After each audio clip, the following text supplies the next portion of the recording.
All right, it is live now. All right, here we go.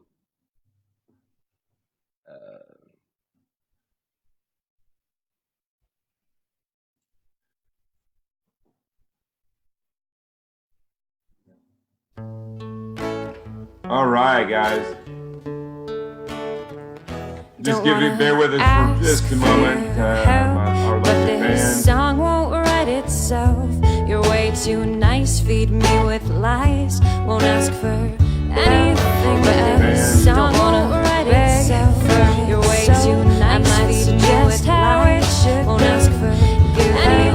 So I won't say no and let that inspiration flow. You thought I was. Won't ask for anything. So I won't say no and let that inspiration flow. You thought I was. So I won't say no and let that inspiration say I'm not good enough. Bring me down, don't pull. You're crazy, you know that? Christopher Ewing? Is that you behind that wall of lockers? Shit. Give me my pants. Mrs. Stanfield? Yes, ma'am, it is. I hope that's your fiance in there with you, Christopher. Yes, ma'am. It is. Rebecca Sutter, ma'am. What must you think of me? His daddy would crow with pride. Will you be coming to the wedding, Mrs. Stanfield? I wouldn't miss it, dear. And may I suggest that you, There we go. All right, buddy, that was awesome. You finally figured out how to do all that. That's good. Okay, guys. Hello, everybody. Welcome to episode 6 of StormCrow, Dreamers Talking to Dreamers. Mark is just now learning basic math. No, it's mirrored. So Mark Bonner. And then, of course, Lola, beautiful Lola. Hello, Lola. Lord, everything's going great here. This will be the last show of 2018, episode 6. And to take a break next week because me and Mark are going to enjoy our holidays. And then we'll be back January 3rd. Some really good news, I think is awesome, is that I was hired to direct the biggest Depeche Mode cover band in the world, Strangelove. They're going to be in Dallas with my friend Julian, who's part of it, on January 4th. So I'm actually going to direct a live video shoot of their entire show. So that should be good if you're in Dallas area. It's at Gas Monkey in Dallas. Now, this would also be the time where I would put, when we get sponsors, this would be the time where I would promote your product, promote your business. If you love what we're doing and you have a business or product that you would like promoted and you want to back the show, then feel free to please send a message to Mark, and he'll be able to help you out with that. In addition, sometime in the future, we will, as I always say, figure out how to do a donate button for fans that want to support what we're doing here. We're always bringing you amazing artists, week in, week out, through film, artists, musicians, all that stuff. So, Mark, who do you want to invite in first? Let's go ahead and invite Madeline. Okay, so the first person up is an amazing young singer-songwriter. You probably watched her video in the beginning of this show. If you haven't, when we're done, this show will be up and you'll be able to go check it out. But amazingly talented, Madeline Rosene. Bring her on in, Mark. All right.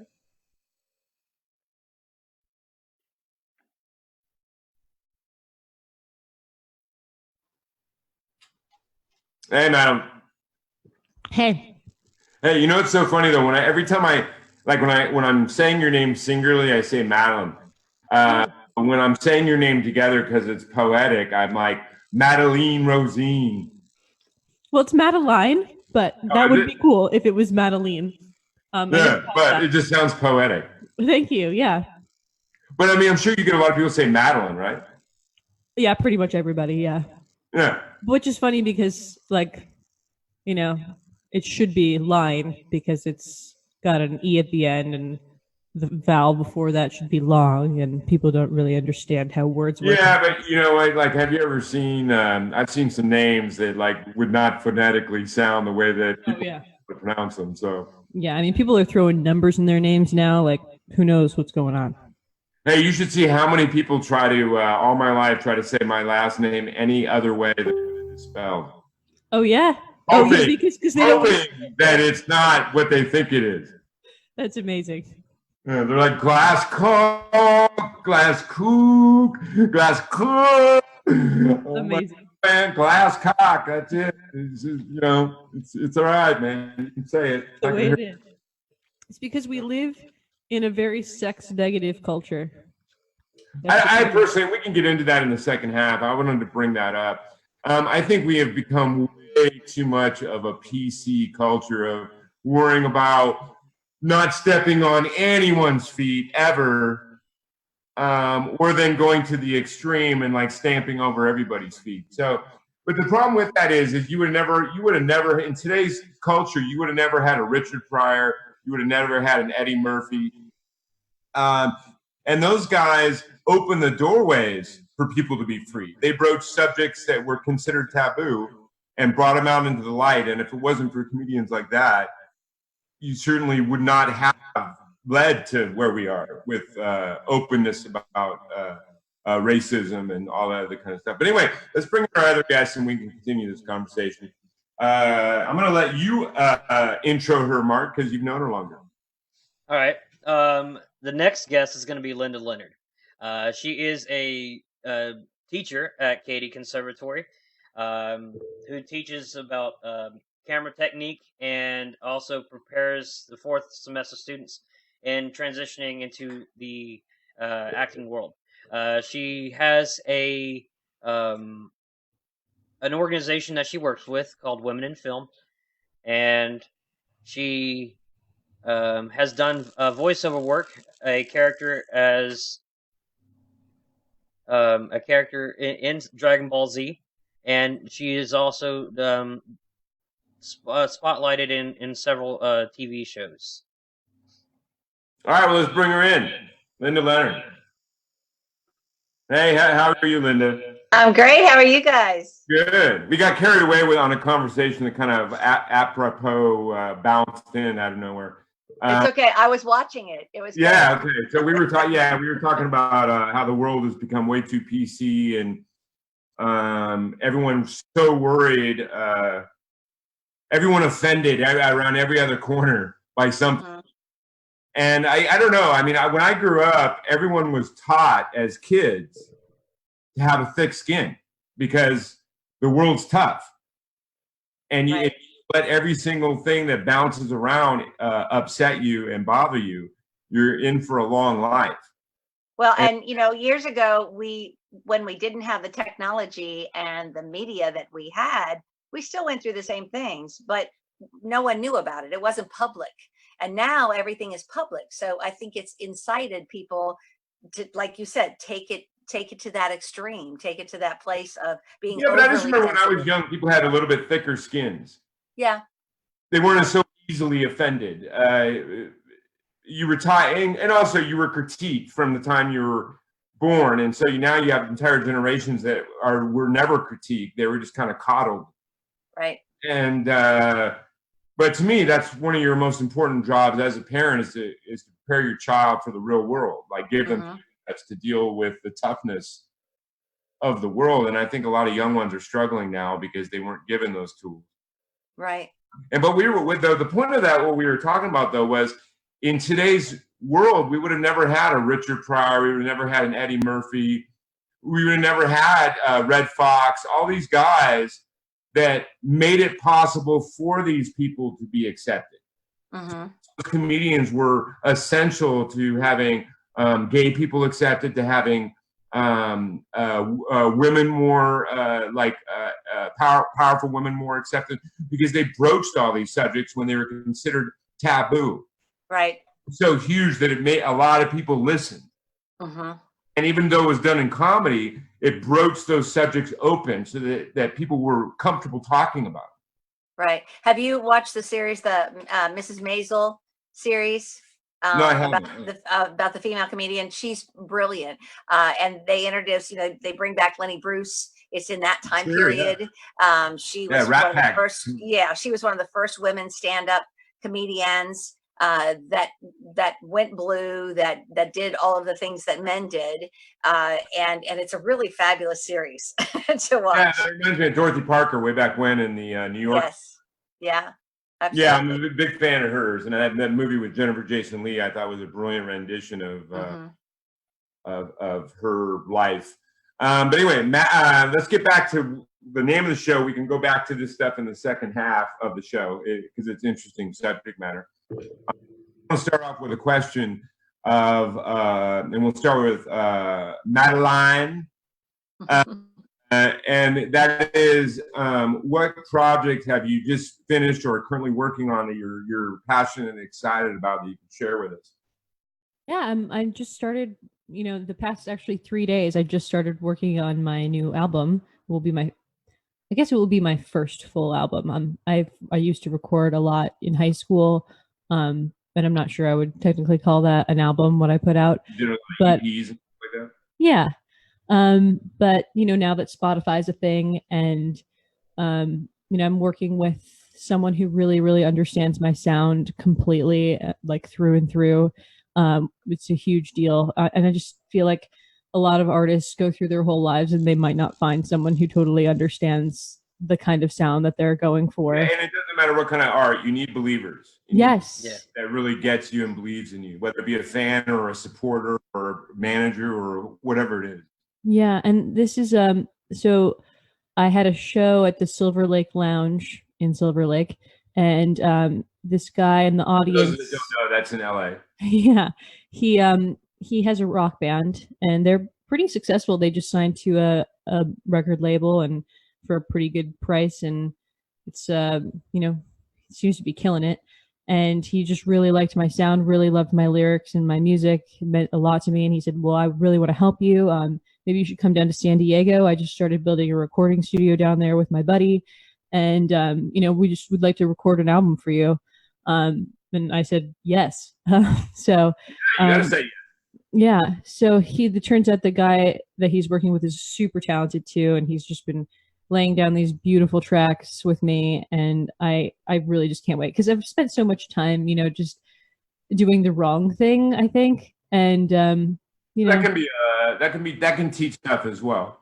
Absolutely, yeah. It teaches you what the right thing is more, I think.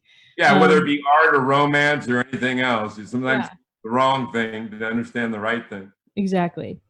So yeah, and we played part of your music video before, and we'll play it again during the break. Awesome. So get a check on that. That was Doormat. Show's done. We'll put links for both of you. Mm-hmm. He'll edit it and add in links and stuff like that, so people that love your stuff or are interested can go and then follow through and figure out ways of supporting you. But that's awesome. Now let's go to Linda real quick, and then we'll bounce back to kind of a second part of that question with Madeline. Linda, what's the project you're working on that's got your gumption right now? Well, I'm working on a lot of things, but the thing that I'm most passionate about right now is a web series that I've directed and I'm helping produce about autism. It's called Saving Hope. Originally, it was called Saving Zero, and it's based about on a ranch in just south of Austin that a woman, her son Mason was autistic, and they had taken him through all kinds of therapies, and he wasn't learning and wasn't improving. So she just decided one summer to keep him home. And by working on the ranch and working with the animals and doing these real specific task-driven things, he started gaining more words. And so the next summer, she's a part of the National Autism Foundation, as a lot of parents that have young people on the spectrum are. She invited 10 or 15 young people between 18 and 24 to come and live on the ranch for the summer and do the same thing.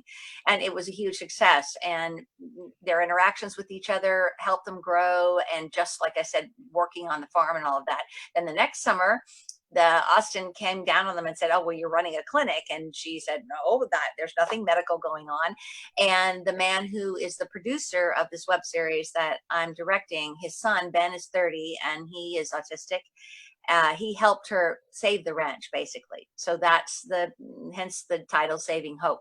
And it's a really, really cool series. It sounds like a beautiful story. So it's a great series. I mean, we started out, I cast a table read for him and he loved the way I cast it. And then at some point I met his son, Ben, and I was maybe the third woman he never made eye contact with. And Dan said, will you do this with me? And I said, yeah. So some of my actors are people on the spectrum. Some of my actors are portraying people that are on the spectrum. And it's all about that journey.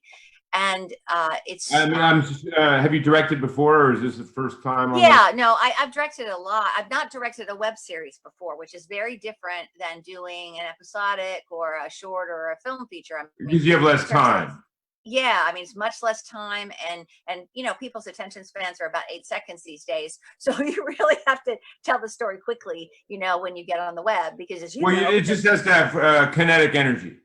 Absolutely, the story has to continue. You can do that in a lot of ways. You can do that with brilliant dialogue. You can do that with brilliant with images and action. You can do that with a lot of ways of doing it, but it has to be constantly driving kinetic energy. Yeah.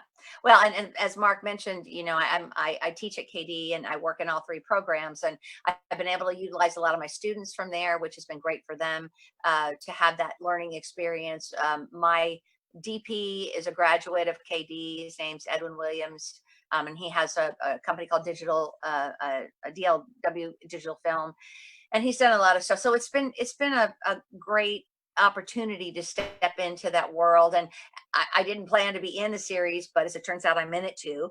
And so I play the woman who started the ranch. It's always difficult, though, directing and acting. Really hard. And I've got I've done it a couple times, and I never do it again because I miss shots, I miss lighting, and I miss things that I would have caught on behind the camera.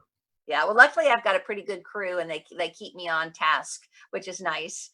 They see things that I sometimes don't see if I'm in the middle of a scene shooting it myself, which is great. But it's been a really wonderful experience, and we're planning to premiere the pilot and I think in February of next year. So it's kind of exciting. Very beautiful. Yeah, it sounds like an awesome project. Yeah. And you did well with Mark, because not only did I choose. He's pretty awesome. Yeah. I'm pretty proud of him and proud of his work, Yeah. That's the most fulfilling thing for me as a teacher is walking onto a set and seeing 5 of my former students working with me, that we're all colleagues and that we're in the, we're in the commercial or in the film together. And so whenever I see people like Mark, who he's really become a success, for himself, and he's working in the industry, then that's the important thing, because you have to give back. I mean, as you learned, then you've got to share. And you mentioned Madeline mentioned a little bit about having a difficult time, and I like to say you fail forward, because by failing, exactly like you said, you learn, and you learn. Yeah, I mean, as long as when you fail, you stand back up and you and you're self-aware enough to see where you made the bad decision and you keep stepping. Then it's a very beneficial, beautiful thing. I mean, most greatest success in the world failed 1,000,000 times before they found success. But they got back up and kept strutting along. So I agree with that. And then Mark is also my first AD on my feature we're going to shoot next year, Blade and Blood. So nice, congratulations! And then his both of you, congratulations. Second AD. So. That's awesome. And then we're going to have to try to hit up Madeline for some music for that feature as well. I'm so down. Yeah, Blade and Blood. Your music would do well there. Now, Madeline, okay, so let's go back to you in the second part of that question. What is a project in the near future you're excited about that you want to jump onto? Well, the album's actually going to be released probably in March. So that's pretty near. Tour? Tour, yes. It will be accompanied by that, and of course an album release party. And I have a couple of gigs coming up.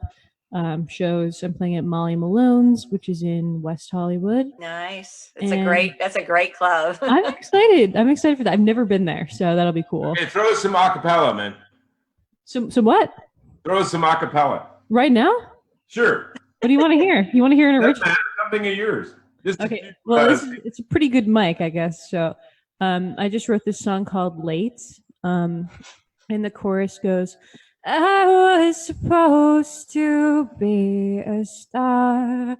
I was supposed to get my start and have my break. Maybe I'm just late. Maybe I'm just late." Very cool. Nice. I'm excited about that. That we just recorded. That'll probably be one of the singles. Are you familiar with Mazzy Star? With him? Oh yeah, actually, very much so. Yeah. Yeah, I mean, it reminded me a little bit of Mazzy. Yeah, throwing in a little bit of maybe Ani DeFranco, maybe. Oh yeah, I've heard that before. Thank you. The people at the studio have been saying Amy Mann, which I think is a huge compliment. I really like her stuff. Yeah, I'm a little older, so she's probably a little newer. So I don't know if I'd be familiar with her. Maybe she's just kind of indie. But I really like Alanis Morissette. She's a huge inspiration to me. Anybody super lyrically inclined, Eminem. No, believe me, yeah. I mean, I've been a lyricist most of my life, so I hear yeah, it's always about the lyrics. If you're a guitarist, then the first thing you hear is guitar. If you're a drummer, the first thing you hear is a drummer. If you are actually a singer-songwriter, the first thing you're going to hear is lyrics. I mean, there's a lot of them that are just singers. They're going to just listen to vocals. But singer-songwriters, if your lyrics are your main shtick, then you're going to be drawn to probably people that are skilled at such. 100%. Yeah, I mean, I always dug like Morrison, The Doors, Eagles, Steve Miller, Bob Marley, all the ones that I thought were like the lyrics were very poignant. Yeah, very high skill. But okay, let's go to Linda. What's something else you have coming up that you are excited about? Oh, I'm doing a show called Disaster, the musical. I get to play the Shelley Winters role. And she did that for the back half of her life. That was pretty much all she did, wasn't it? Oh yeah. I mean, Poseidon, that was her big thing, you know. I mean, obviously, I know her from like Popeye, but yeah, right, right. A man named Seth Rudensky who does Broadway.com and does all of the, like on Sirius, he has the Broadway station. He actually put the show together, wrote it for Broadway, and he's an old friend of mine. And so I was excited when the show got released that I'm able to do it here. You know, Faith Prince did the role that I'm going to do on Broadway, and so it's exciting. You know, so that's coming up in the spring. I work at the Jewish Community Center as well, in the children's program there, and we're getting ready to do The Wizard of Oz, which is exciting. Very cool. I've got a couple other film projects in the works. What else is going on? Oh, I don't know, just lots of stuff. You know, I make a living in the industry. You know, like I told you before, I'm an actor, singer, dancer, teacher, director. Yeah, I did that for 8 years when I was in LA. That's what I did, but then I had to move to North Texas to help my mom, and there's no real industry here, so I've had to do other. Well, and sometimes you have to create. You know, you bloom where you're planted, right? Well, so yeah, we've got films. I've been here. You created this amazing thing, yeah. So believe me, I'm trying to create a film industry in North Texas. Yeah. My best. And then the beginning of it is this show where I can shine lights on people. And then let people know that it's based in we're in North Texas. So this art and these dreamers are coming to you via Facebook Live from North Texas, even though they're all over the country and world as we do. We had a lady a couple weeks ago.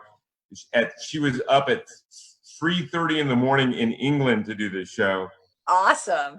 Yeah. So we're bringing you people from all over the place. But it's definitely based in North Texas here. Now, Madeline, I don't know if you're familiar because I mean, like, are you familiar with who Popeye is?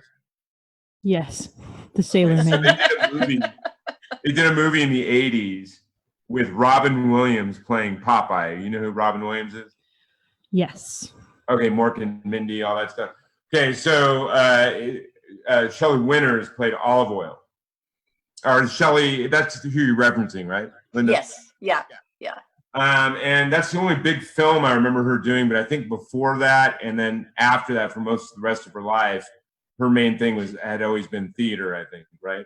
Right. Well, and then, you know, she was famous for Poseidon Adventure. I mean, that was the big film, the shipwreck and all of that. And There's Got to Be a Morning After, which is a song you should know, Madeline. You should know who's, you know, do you remember who recorded that? I'm teasing you. I don't think so. No? No. Really? Do you know Melissa Manchester? No, I'm not familiar. Oh, you should check Okay, her out. it's on my list officially. Okay, you should definitely check her out. And this is another reason I love doing this show and why I wanted to have everybody on at the same time, as opposed to the traditional talk show where you bring in one guest, talk to them, and then they go bye-bye, and then you bring in the other guest. I think it's much more dynamic having everybody on at the same time. And then secondly, you all get to meet each other. So it's more of a cross-pollination. And then people that love Madeline get to see you, and then people that love you get to see her. You know, it's been a long time dream. We've talked about it before in previous episodes. For me to want to do something like that, and what you were talking about before of giving back, Linda, like I've done enough in 28 years of writing and all that stuff that doing something like this where I get to shine lights on other people's art is a very beautiful thing. And then I help, as you do, I help young filmmakers or writers or people along those lines when I can and where I can. Right. But I agree with you. That is part of you becoming a journeyman or someone who has spent enough years garnering knowledge. Part of the responsibility of that and a gift from creation and being talented at something is to then turn around and. Yeah.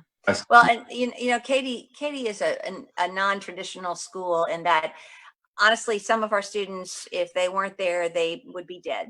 I mean, they sometimes come from lives that are very difficult for them. And if they are talented, Kathy finds the money for them to be there. And that's one of the reasons I've taught in a lot of 4-year programs around the country. You know, lived in Chicago, lived in New York, lived in Los Angeles in my life. And I love teaching for Kathy because she helps people change their lives with their art, you know. That's very beautiful.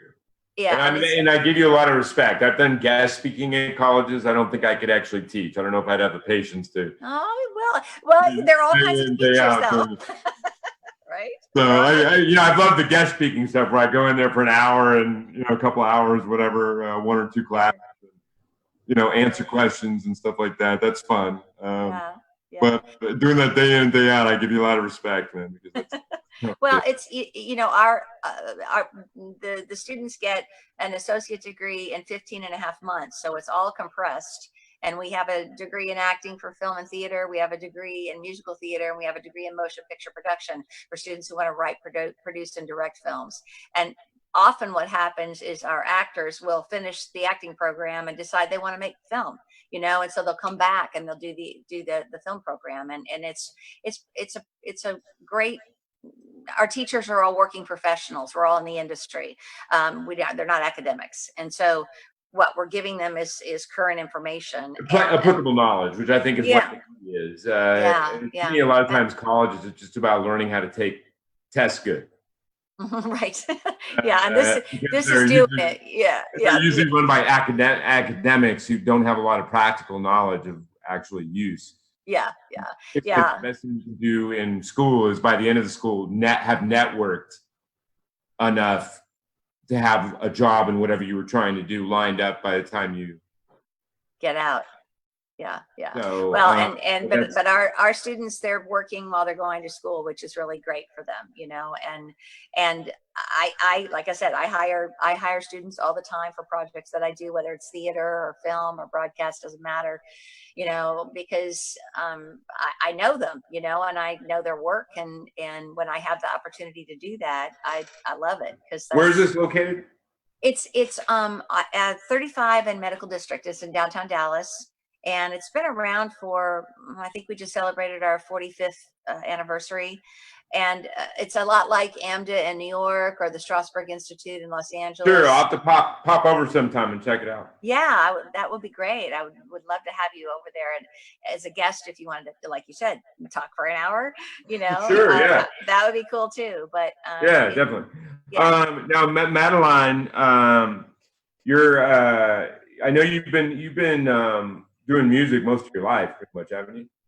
I have, with the exception of you're way more experienced than most people here.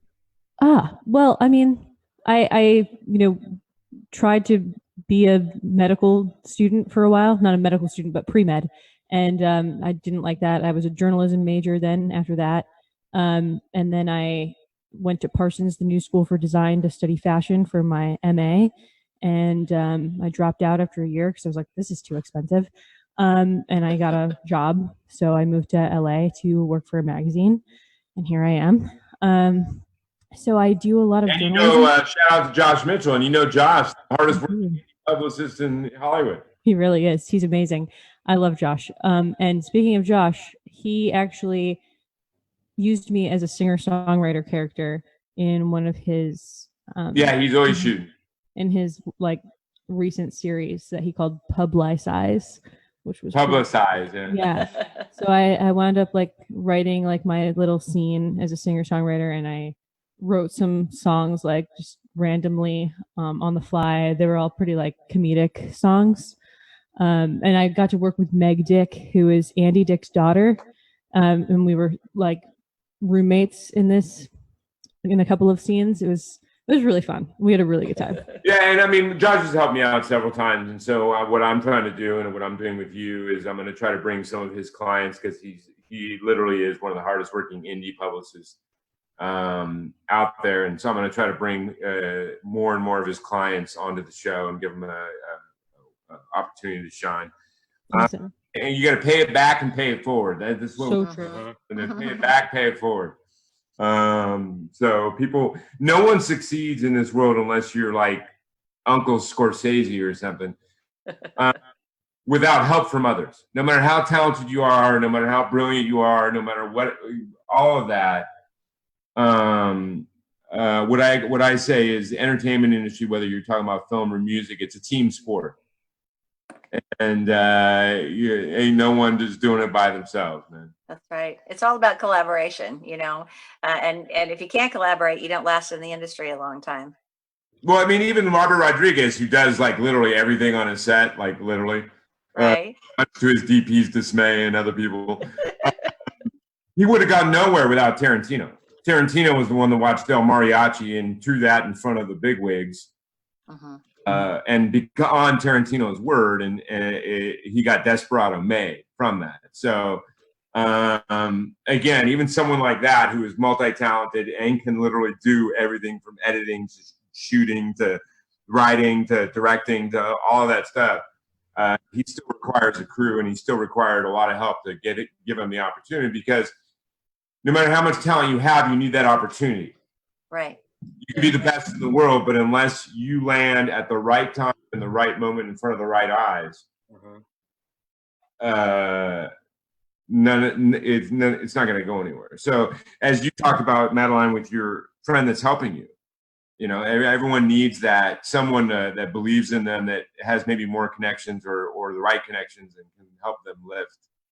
Right. Well, I just always say life is with people, and like you said, you can't get anywhere without help. And I don't know, I'm just the biggest believer in that, and just giving back whatever I can to the people who improve what I do. And you can't ask for more than that. Yeah, and then the only thing I ever say to people is, but also have discernment. Yes. On who you surround yourself with as well. Yeah, and I'm learning that big time in LA, I think, because there's so many phonies here. There's just so many phonies. Well, they're everywhere, but yes, Hollywood is very accented with it. Yes. Yeah, and just people presenting themselves, to not be, exactly who they are, or. No, believe me, the line I heard the most in LA, and it's so antithesis to everything I stand for, was "fake it till you make it." Oh God. And I heard that literally like every other day when I lived in LA, man. And I'm like, that is so, I'm all about working and owning and earning. Yes. And like all the time I'd hear these guys go, oh yeah, there's an audition for this. And I'm like, well, it said you have to be an acrobatic. Oh, I'll just watch a YouTube video. It's fine, you know, like whatever. And I'm like, oh. Yeah. Well, you know, a lot of people go there with a dream and they don't necessarily have a skill set to back it up. And so they get there and they're ready to rock and roll and they've got all this raw energy, but it's not focused, you know. And or they have a dream, but they don't know what the dream is. Yeah, there you go. Yeah. Or they just want to be famous. Exactly. I was going to say that, and I think that has so much to do with the social media climate because and the reality television climate, because we see these people on television and we don't really know why they're famous. You know, what is it the Kardashians do again? Because I don't know. They look beautiful. Right. And they're very wealthy. Right. So yeah, but a lot of that wealth came from them looking beautiful. But people want to be famous for being beautiful and wealthy, but you have to be like wealthy before you do that. And usually you have to do something before. Well, you get a sex tape. Right. That's true. Good point. That takes hard work. There was no coincidental that sex tape came out and then she got immediately offered the show. So those two things I think are very heavily fun.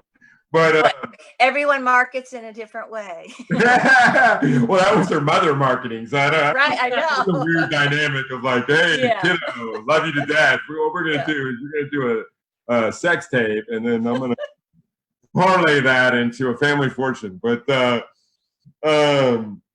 no, I mean it's just, you know. But put it this way, okay? I remember still, if you got no talent, like. I remember one of the last gigs I did before I moved here about 3 years ago. So for about 8 years in LA, that's what I did. Worked on every TV set, doing stand-in, and sometimes like union background. But I remember doing Lincoln Lawyer with it was like a 3-day gig, and they were in a strip club. And so I look up at one of the background strippers. So it's just a background stripper. And this girl had literally, I recognized her and I'm like, man, this girl has been in like 4 different reality shows from like a tour bus of love from I forget that guy's name. Bret Michaels. Yeah, there you go. She was on that twice, and she was on like the rapper guy's same version. And she was like on like 4 or 5 different shows. And yet here she is after being on like 5 different reality shows, being a background stripper in a feature film. Rates. So I mean, like it was like what 150 for the day or something, and I'm like going. So you can get as many opportunities as you want, but if you don't actually have the skill sets or the owned work or the talent behind it that you've spent the time owning, you're not going to be able to take advantage of those opportunities. You know what I mean? So, and you know, I always tell my students, you work the first time because of your talent, but then you work the second and the third and the fourth and the fifth time with someone because they love working with you, and you bring something to the table every time you work with them, you know, and you're professional. But you have to know how to do that, and that's where you talked about that skill set coming in, you know. Definitely, I agree with you. Now, what we're going to do, guys, we're going to take this conversation has been amazing. Both of you have been very beautiful, like a 180 from last week, where I tried to shine some spotlight on really young people, but they didn't have enough experience, I think, to have a lot of knowledge yet. But they were both beautiful people, but and very talented people. But they'll get there. But today has been amazing because it's just been a one flowing, long flow. There's been no very easy. Flowing flow. Thank you. We're going with the flow. I think it all has to do with Mark's beard. I think that's the catalyst. He's sporting a really cool beard there. I'm liking it. No, I can't. I plus can't anymore. He usually has like Star Wars force utensils down by his feet that gather force. doing our show and start. I was gonna say he's looking very serious and professional tonight. I'm very proud of him. He's looking really good. Yeah. No, And so he brings out his lightsaber, which is probably going to come out any time, I know. Oh, I could grab my lightsaber if you want. Okay, you guys, we're going to take a 5-minute break. So our guests can go get a drink or go to the restroom or whatever it is they do, or like me, have a dog and need to take it out. So we'll be back in 5. And then, Mark, if you want to play that stuff you played earlier. Okay. And then Madeline and Linda, it's been beautiful, and we'll do the second half in 5 to 7 minutes. We'll come back and do the second half of the show, roundtable style, and we'll bring that back up, some of that stuff we started earlier, and kind of delve. That was interesting. We'll delve a little more into that, and then Mark will also have a question for you all. But you guys, you are watching StormCrow, Dreamers Talking to Dreamers, episode 6, the last episode of 2018. We'll see you back in 5 minutes. Remember, keep dreaming. And all that kind of stuff. Just treat me like nothing, like I just slipped your mind. You're on my mind 1,000 times, but you forgot, left me behind. That's what I call a perfect sign. If I was normal, maybe I would like you just for being nice. But nice gets old, so can you try to keep it cold, keep me enticed? And I guarantee if you ignore me, oh, that is the key. I'm begging you to step all over me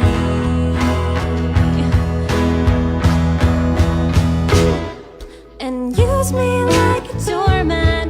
Say I'm not good enough, bring me down, don't pull me up, and all that kind of stuff. Just treat me like nothing, like I just slipped your mind. You're on my mind 1,000 times, but you forgot, left me behind. That's when I fall, lose my mind. Use me like a doormat. Say I'm not good enough, bring me down, don't pull me up, and all that kind of stuff.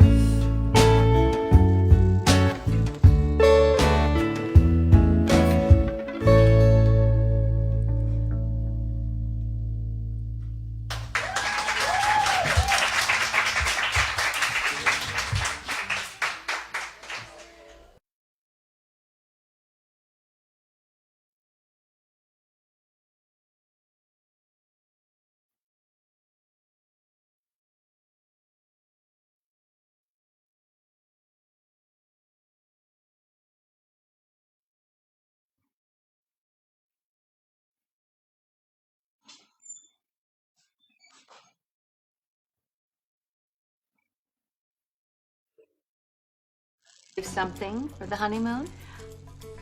Yes. Blood.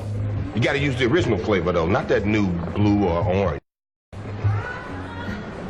Well, Tom, that's, I mean, I'll be right back. Friend's blood sugar spiked precipitously, probably while he slept. He must have woken up and injected himself with insulin. Is he gonna be all right? Mr. Najay has gone into a diabetic coma. He could come out of it tomorrow, or it could be months, even years. Does Mr. Najay have family? She hired me, even though I was a stay-at-home mom for 14 years. That's probably why she was so successful. She would be happy I shared that with you. She didn't like what people thought of her as soft.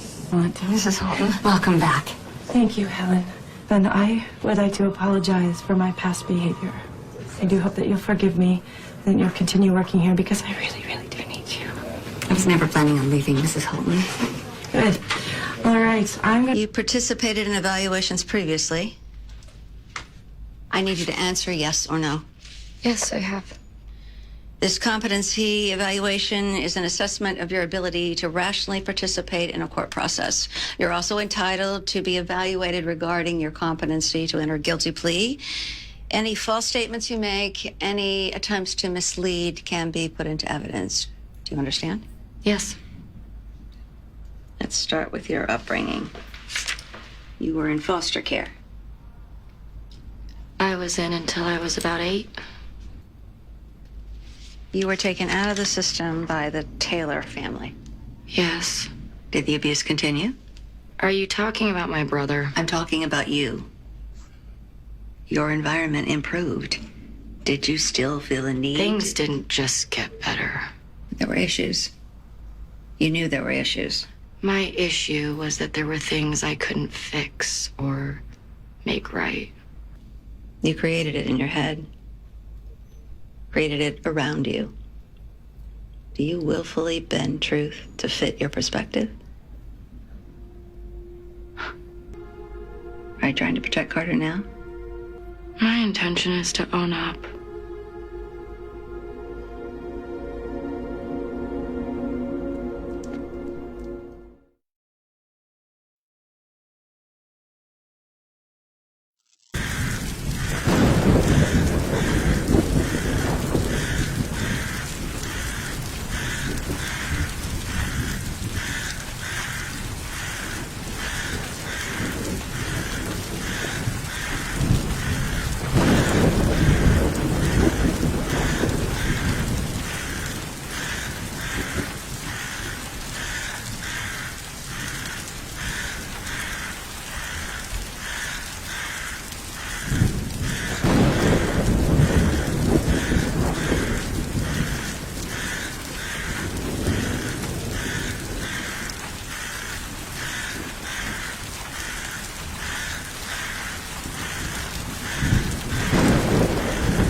I've been doing cats for 5 years, and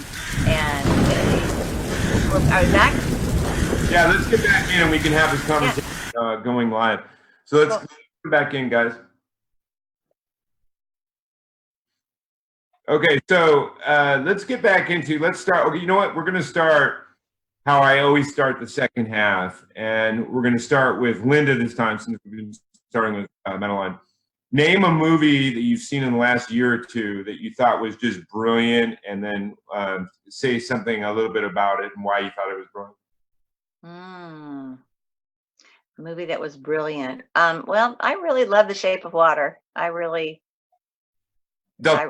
of my inspirations. Yeah. Him, Tarantino, Leone, Lynch. I love the story, and I love the challenges in it, and I love the we are so we're so married to impression and beauty, and our industry is that, and when you see a love story like that, it reminds you that everyone has a place, everyone needs someone in their life. Well, cinematography wise, he's always brilliant. I mean, he's always brilliant. Yeah, always. Absolutely. Lighting, he's the master of lighting. He's the master of telling a story, and I mean, technically, costuming and all the details and everything like that. I mean, his films were always beautiful. Yeah, but the story. I don't know if it was his best film ever, but all of his stuff is got talent on it. So I mean, like all that stuff is beautiful. I think I still think Pan's Labyrinth is probably the best film he's ever made. I would agree with you. He won the Oscar for Shape of Water. Shape of Water, right?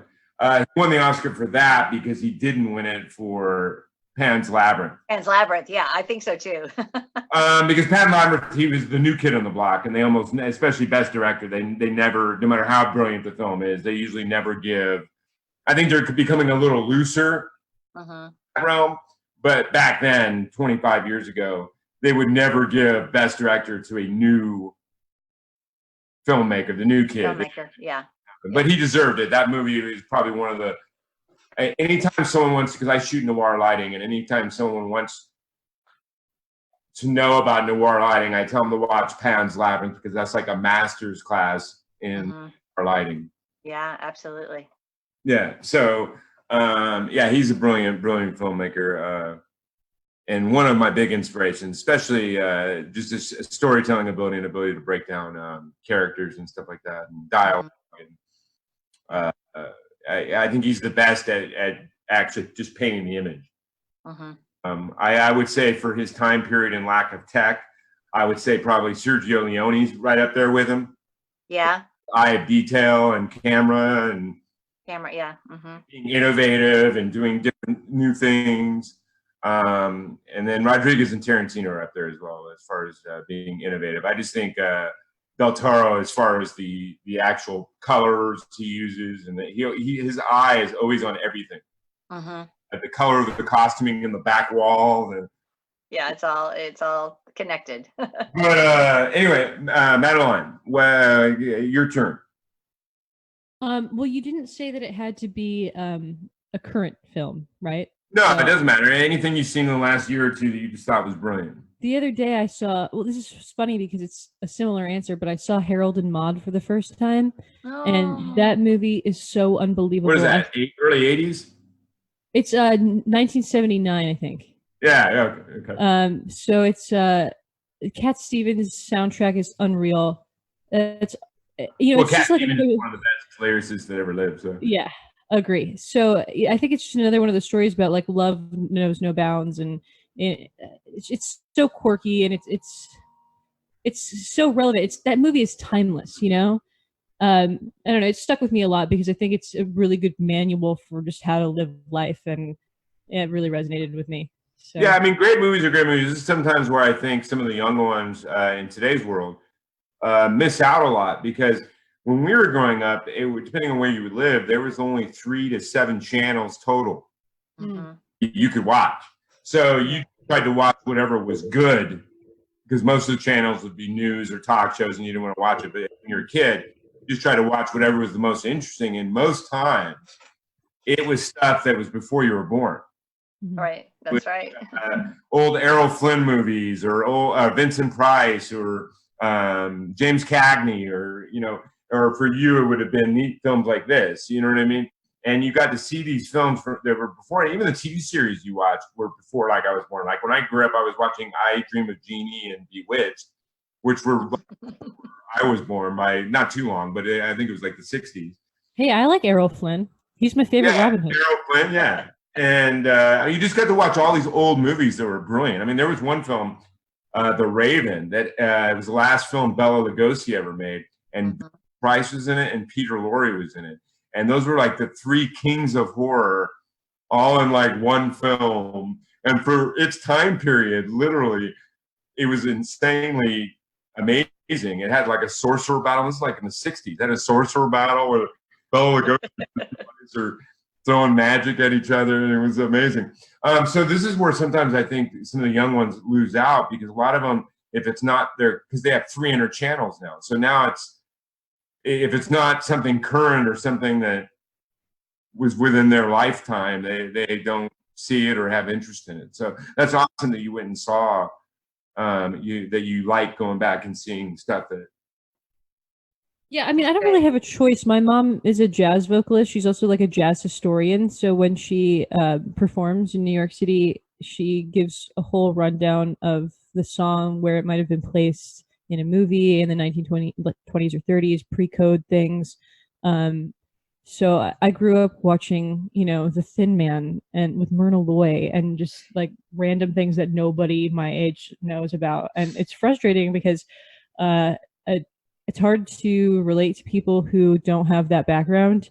Luckily, my boyfriend knows a lot about film, but it's hard to find people who have an appreciation for history. I almost smacked my nephew. He's like 26 because he didn't know who the Fonz was. Oh God, that's pretty weird, dude. How do you not know who the Fonz is? Right. Oh no. The guy literally had lunch pail boxes and pillowcases and posters, and like he was the coolest man that's almost ever been in television. So right. Yeah. Like Well, so I was like baffled. How the heck do you not know that? There's a casting director in Los Angeles, Edgar Johnston, who works with Robert De Niro. I think he since is Trip to Bountiful. Is that right? Is that who I'm thinking of? Robert De Niro or Robert? It's another Robert. Duvall, thank you. It's Robert Duvall, and Ed has cast everything Duvall has been in over the years. But he gives, when he's coaching and working with people, he gives them this list of 200 films to watch, and they're films, like you said, from the earliest part of film history, all through. And it's always great to see people come back and go, I watched Trip to Bountiful. Oh my God, what a film! It's because like you said, there's so much classic storytelling and so much richness in that. And man, Madeline, you obviously have kind of an old soul. I could tell that about you, which is awesome. But you also have somebody that guided you, that way. And maybe when it was happening, you were confused, but now it's all coming full circle. Now you've got all of that rich texture to bring into your music, which is awesome. Definitely. I don't know if it's funny. I don't know if I was confused because I was so little. Like when I was 4, maybe I was confused because I thought Gigi was probably just out then. And I probably thought Leslie Caron was like, just, the same age she was when I was watching it. I love it. I probably thought the same thing about Cary Grant and Jimmy Stewart. So I don't know. But That's Gigi great, was though. my favorite all-time film when I was a child. I think I watched it like 72 times. Yeah. That's awesome. I remember seeing, when I was a kid, I saw like Grease when it came out like 4 times in the theater, like in a row with my sister. And what we didn't know is my uncle had taken us and he was at the bar getting drunk next door. Just like literally like dropped us off at the theater and we're like, wow, he's letting us watch it again? All right. And then we were wondering why he was slurring his words as he was taking us home. But okay. Yeah, So, they didn't say don't drink and drive in those days. yeah. We just did Let's it. go back to what we were talking about earlier about the over PC generation and where our society has gotten to, because it's caused. Now, you have certain things which I am a giant advocate for, and I think it was beautiful that it finally happened because it should have happened a long time ago, which was a lot of the Hollywood producers and stuff like that getting finally called out for stuff they've been doing for, the casting couch has been around for what, probably Forever.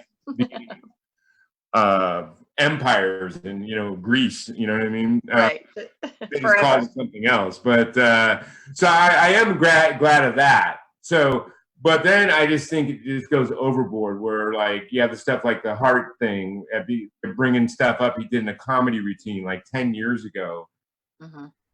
Because he was going to be the host of the Oscars. It's like literally, dude, or that director that made a tweet 15 years ago and he's getting he had to resign from, what was it?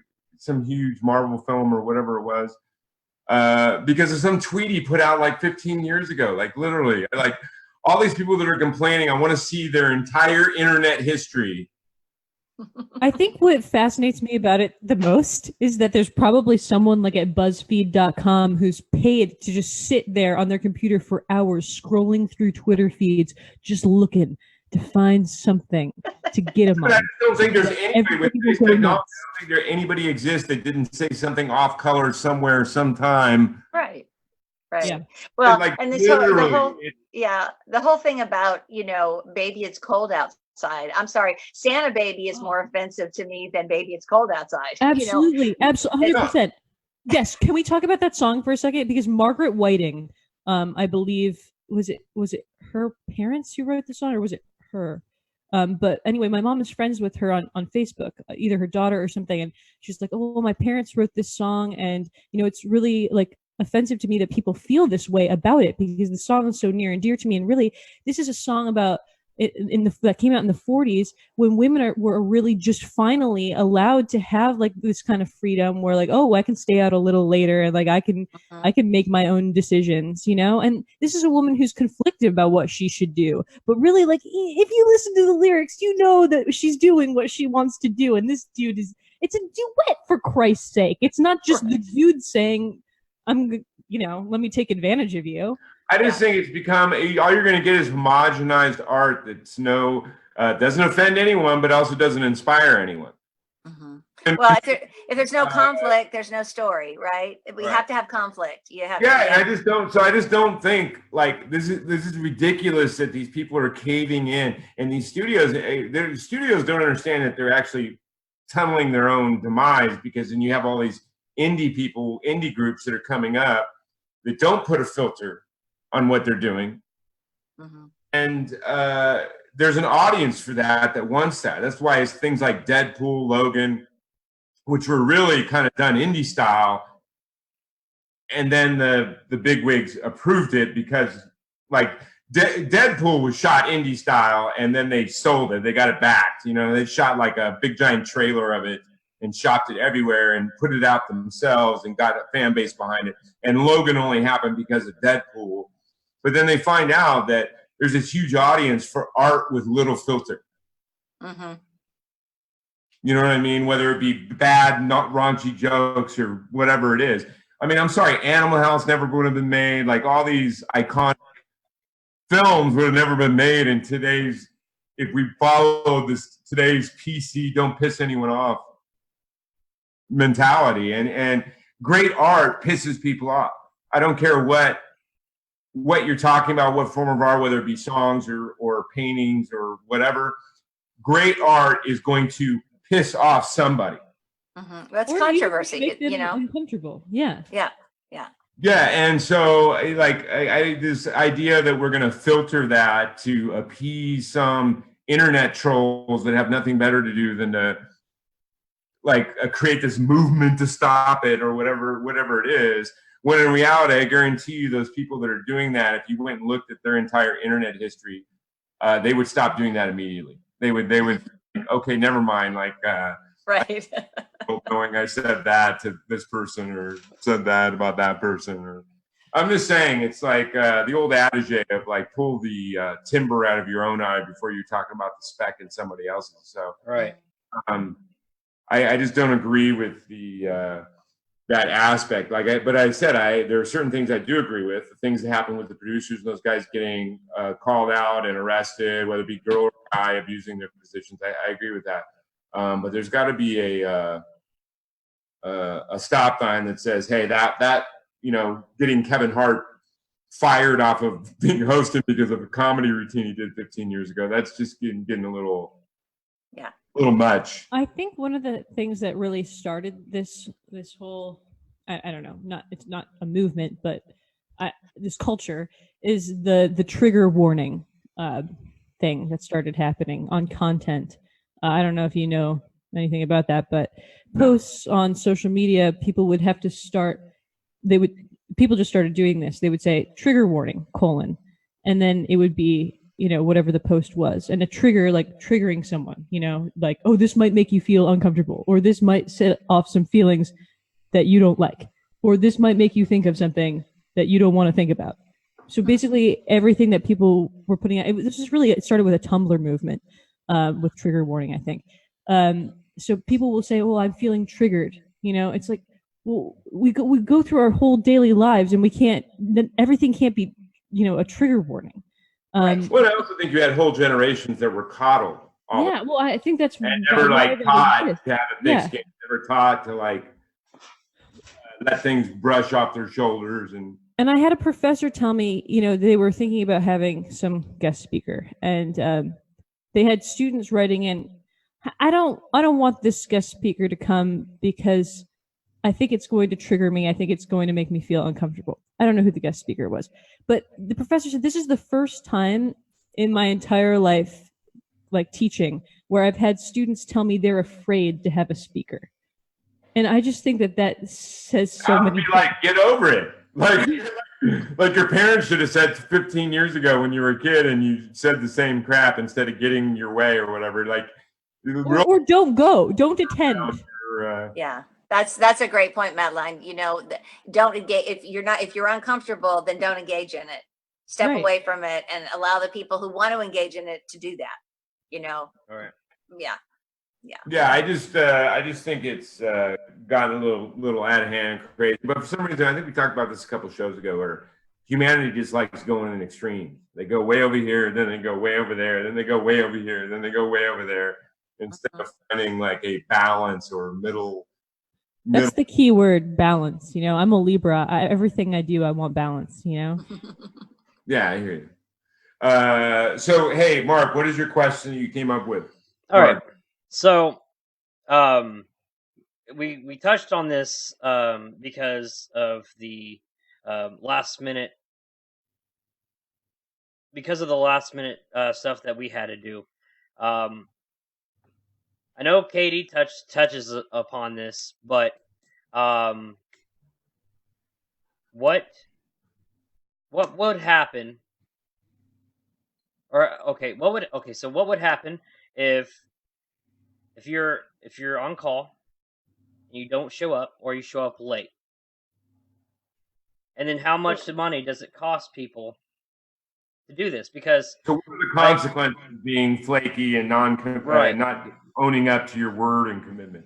Right. And how much money does it cost production because you don't show up or because you show up late?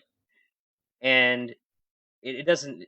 So I think what he's trying to ask, though, is your thoughts on the repercussions of choices, and when you don't, in a society or in an individual case, when your word doesn't mean very little, or your commitment doesn't mean very your own commitments, the cost of such, and your right.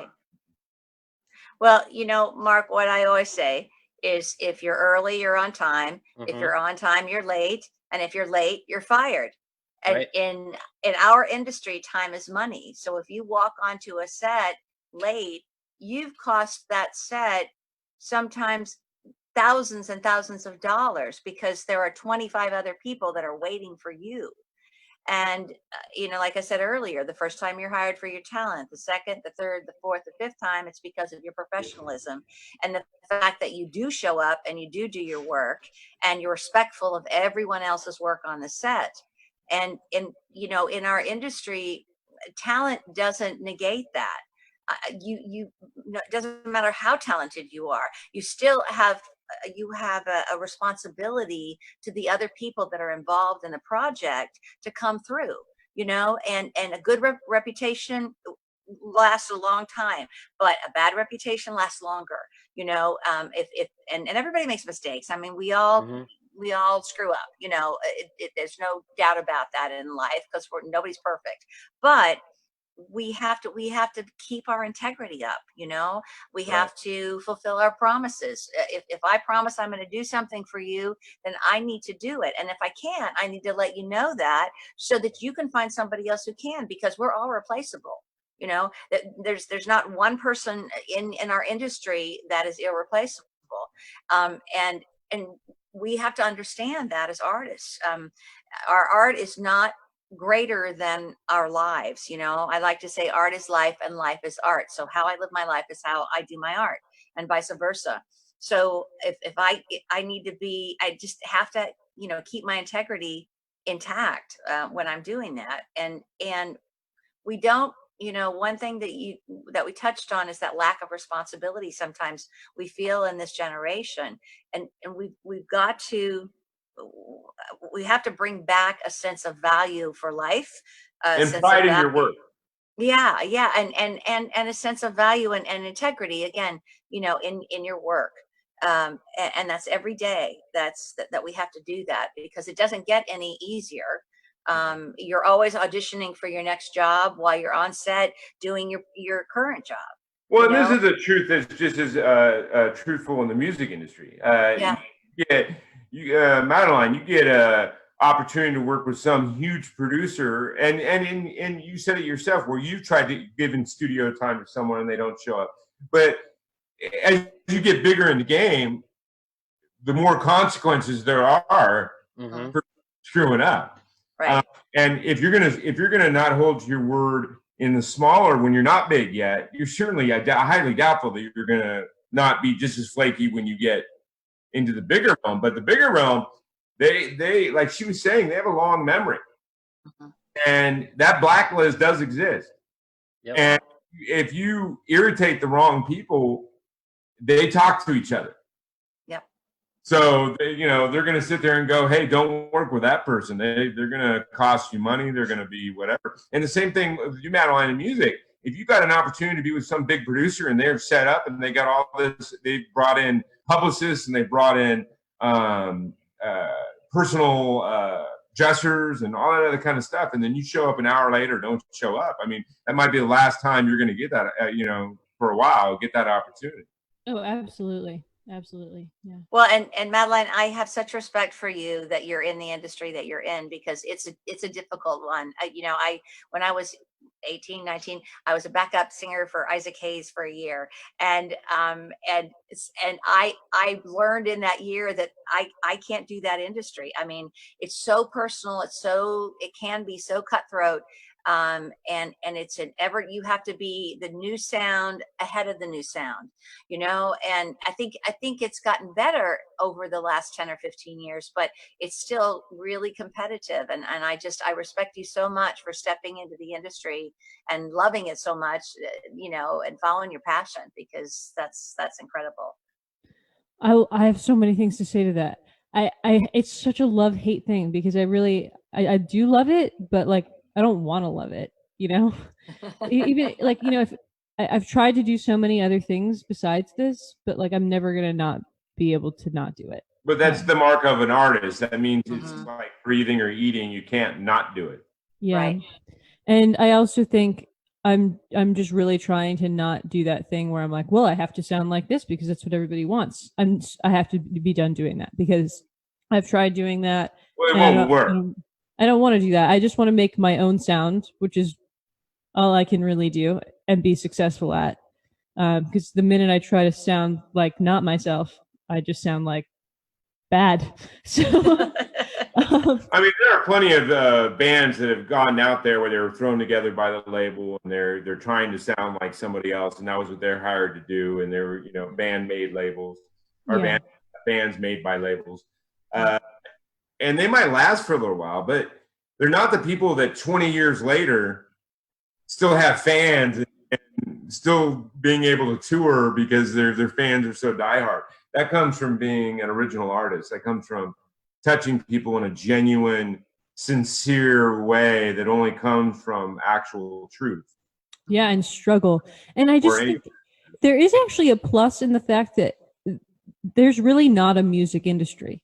Like, it just doesn't really exist. It's just a bunch of idiots trying to do something, and nobody really knows what they're trying to do. And they're just like, "Hey, I'm a producer." "Oh, you are?" "Yeah, I decided yesterday." "I'm a singer-songwriter." "I woke up and I decided to be a singer-songwriter." There's so many people like that in the music industry.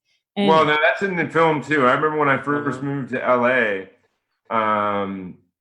I'm a big supporter, right? I'd already been doing art and writing and poetry and all that stuff for decades. And when I got to LA, I'm a big supporter of everyone's dream. If I hear someone saying, "Hey, I'm trying to do this," I'm like, "Oh yeah, awesome. Let me check it out." And I remember one of the first days of sets, this guy was going on for like 20 minutes about how he's a screenwriter, he's this, he's that, telling me all this stuff. And I said, "Oh, let me check out a script." And he goes, "Well, I'm only like a third of the way through like my first script." And I'm like, "How long you been working on?" "Oh, like 3 years." And I'm like, "Okay, bro, maybe not. Don't tell people you're a screenwriter yet. Maybe until you've actually written the script." And yeah, like literally, I've been listening to you for like an hour. Tell everybody in this giant circle of like 20 background artists that, I'm like, yeah, but this comes back to, because then I think the next thing I heard, this is like one of the first, I think it was The Mentalist. It was one of the first gigs I got when I went to. Because then the next thing I heard when people finally figured it out was like, "Oh, go, buddy, fake it till you make it." I was like, oh, stop, man. That's so anti everything I'm about. But yeah, it's not just the music industry. That's film industry. That's all sorts of industries. I think it's just like with any Like the pie making. artistic, creative, Huh? probably all artistic or creative industries probably have that. Yeah, you're always gonna have people that want the accolades but don't actually want to put the work in. So you're always gonna have that mix of those people in there. And it's also, well, and also, like, you know, our industry's, I'm sorry, our industry's so subjective that you know, because perception is reality in our industry. So if I may perceive that I'm doing something and I may think it's great, and someone else's, an audience's perception is not that, then I've got to listen to that. I've got to hear that and say, okay, how do I stay true to myself, like you said, Madeline, and at the same time create art or music or anything that speaks to other people, you know, that either helps them or takes them away from their lives for 2 hours, you know, so they can have a little escape, or lets them know that they're not alone in their lives, you know, that other people feel the way they feel. And that's, I mean, for me, that's why I do what I do. But it's tough because there's never a black and white answer to what we do, I don't think, you know. I personally, I always say talent comes from self-truth and awareness. The more self-truth and awareness you have, the more you'll be able to delve into and take from that talent. Talent is most times raw and natural within you. You were gifted with that, but then it requires a lot of work and owning, and the more self-truth and self-awareness you have of yourself, negative and positive both, and accepting of that, the more you'll be able to deeper you'll be able to shove the shovel trying to pull some of that talent out to utilize. So and then I heard that way, in that I think that's what's good about you, Madeline, is I heard that, and I watched a little bit of that when we started that music, and you have a sincerity, and I think that is the key with whether it be an actor or whether it be a writer or whether it be a director or a musician.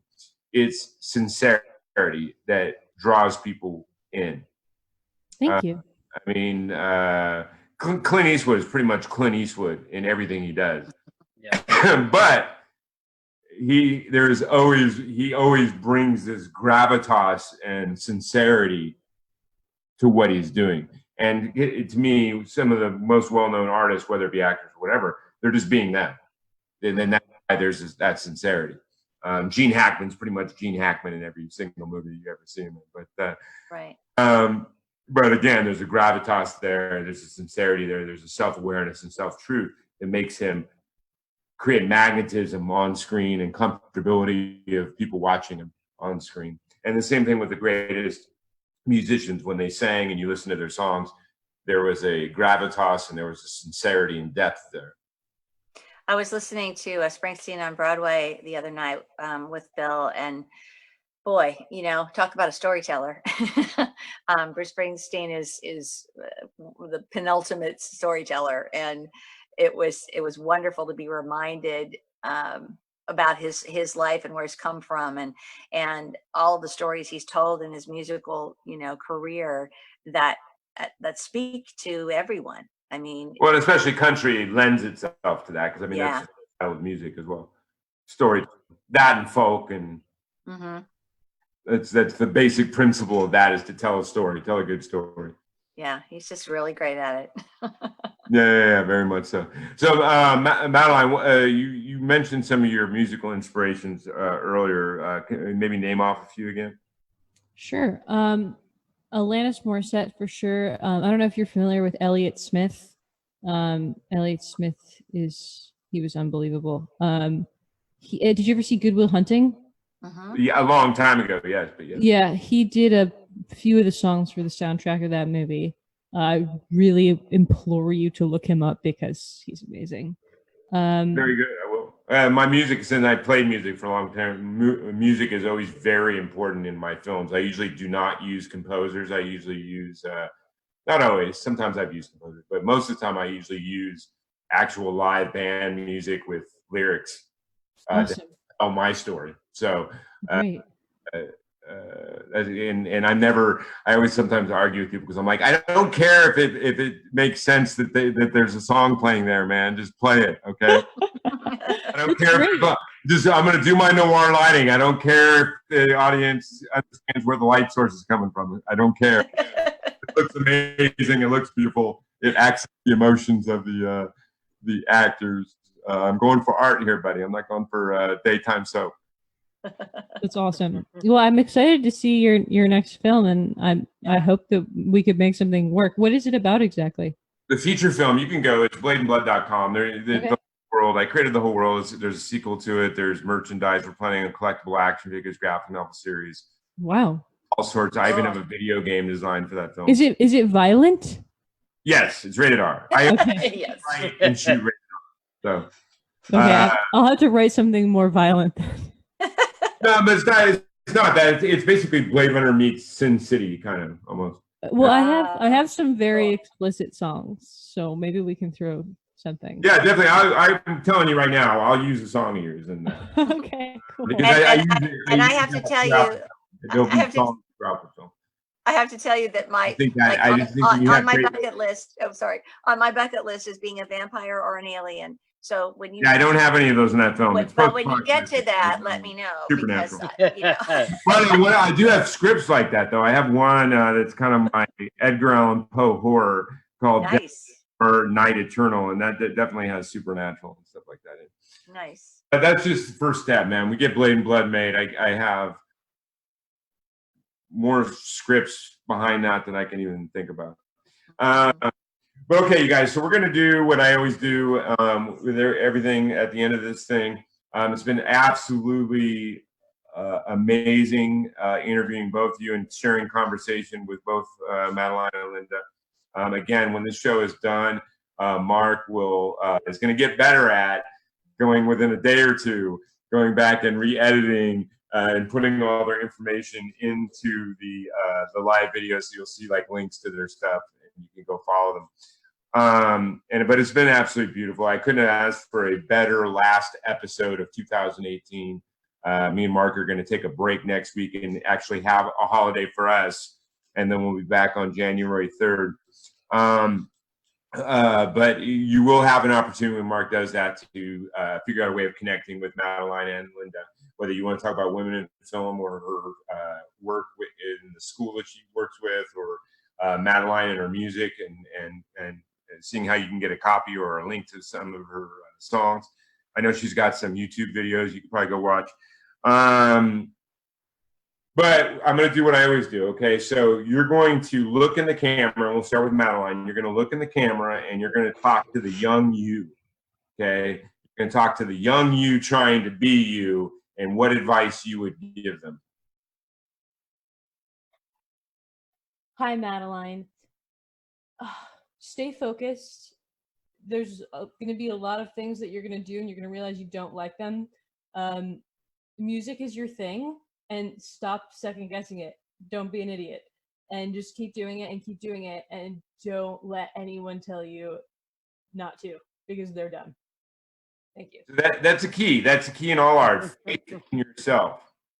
Yep. You are going to have endless haters. If you're going to choose to chase art, a lot of people in this world have given up on their dreams.